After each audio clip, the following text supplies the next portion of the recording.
السلام علیکم، آپ دیکھ رہے ہیں ہورائزن نیوز ایچ ڈی۔ خبر شامل کرتے ہیں ساہیوال سے۔ ڈی سی ساہیوال سید واجد علی شاہ کے تبادلہ پر ان کے اعزاز میں ڈسٹرکٹ پولیس لائنز میں الوداعی تقریب۔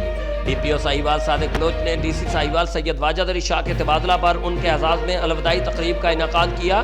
Commissioner Sahiwal Ali Bahadur Qazi, S D P O city circle مار Muhammad Yousuf, S D P O Chichawatni circle Sajid Mahmood Gondal, D S P head quarter Rana Iftikhar Ahmed, D S P legal Aslam Hayat اور سول انتظامیہ کے افسران نے شرکت کی۔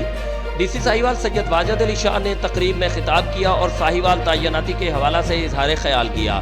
ڈی پی او ساہیوال صادق بلوچ نے ڈی سی ساہیوال سید واجد علی شاہ کے لیے نیک تمناؤں کا اظہار کیا، ان کو پھولوں کا تحفہ اعزازی شیلڈ دیں اور ان کو الوداع کیا۔ ترجمان پولیس ضلع ساہیوال۔ رپورٹ محبوب چودھری، سرپرست اعلیٰ ہورائزن نیوز ایچ ڈی۔